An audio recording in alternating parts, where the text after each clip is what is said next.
विनय पत्रिका पद संख्या 1 गाये गणपति जगबंदन, शंकर सुवर्ण भवानी नंदन, सिद्धि सदन गजबदन विनायक, कृपा सिंधु सुंदर, सब लायक, मोदक प्रिय, मुद मंगलदाता, विद्या बारिधि बुद्धि विधाता, मांगत तुलसीदास कर जोरे, बसहीन रामसिय मानस मोरे।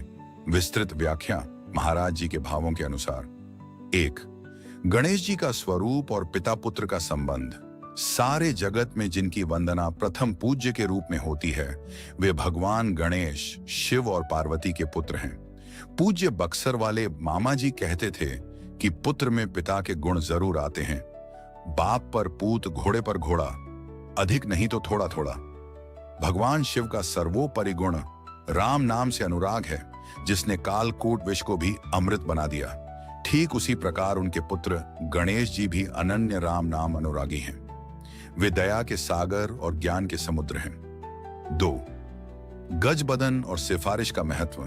गणेश जी सिद्धि सदन हैं। 8 सिद्धियां उनमें निवास करती हैं। उनके गजबदन हाथी जैसा बड़ा मुख होने का एक विलक्षण भाव विनय पीयूष में लिखा है। अक्सर लोग छोटा मुंह और बड़ी बात करते हैं, पर गणेश जी का मुंह बड़ा है, इसलिए वे बड़ी बात ही करेंगे।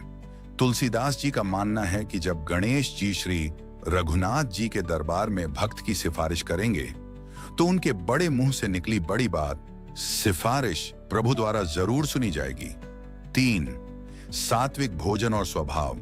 वे मोदक प्रिय हैं। महाराज जी बताते हैं कि भोजन की रुचि से व्यक्ति की वृत्ति का पता चलता है। जिन्हें लड्डू, जलेबी या सात्विक मिष्ठान प्रिय होते हैं वे प्रायः सात्विक प्रकृति के होते हैं। गणेश जी मृद मंगल, कोमल हर्ष और कल्याण देने वाले और विद्या व बुद्धि के अगाध समुद्र बारिधि हैं। 4 अनन्यता का अद्भुत सिद्धांत। पतिव्रता स्त्री का दृष्टांत। तुलसीदास जी की भक्ति में सांप्रदायिक दुराग्रह नहीं है। वे सभी देवताओं की वंदना करते हैं, पर उनकी अनन्यता अटूट है। इसे महाराज जी ने एक पतिव्रता स्त्री के उदाहरण से समझाया है। एक आदर्श स्त्री अपने ससुराल में सास, ससुर, जेठ और देवर सबका सम्मान करती है, सेवा करती है, लेकिन उसका हृदय और समर्पण केवल अपने पति के चरणों में होता है। इसी प्रकार तुलसीदास जी सभी देवताओं को प्रणाम तो करते हैं, लेकिन फल के रूप में केवल अपने आराध्य श्री राम की प्रसन्नता ही चाहते हैं। जो लोग देवताओं में भेद करते हैं वे केवल अपराध कमाते हैं। 5 पंचदेव उपासना और साधना। वैष्णव सिद्धांत में वैष्णव पंचायत का पालन होता है, जिसमें मध्य में शालिग्राम जी और चारों दिशाओं में अन्य देवता अग्निकोण में गणेश जी होते हैं। साधना के मार्ग में शरीर और मन का स्वस्थ होना अनिवार्य है। इसीलिए आरोग्य के लिए सूर्य की उपासना और विघ्न टालने के लिए सर्वप्रथम गणेश जी का स्मरण किया जाता है।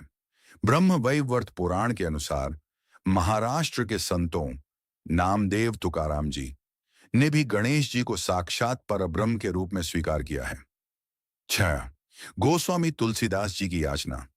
अंत में जहां दुनिया गणेश जी से सांसारिक वस्तुएं, धन, पुत्र, वैभव मांगती है, वहीं गोस्वामी तुलसीदास जी हाथ जोड़कर कहते हैं, हे प्रभु, मैं बस इतना चाहता हूं कि बस सही राम सिय मानस मोरे, अर्थात भगवान राम और माता सीता सदैव मेरे मन मंदिर में निवास करें। यही एक भक्त की सबसे बड़ी उपलब्धि है।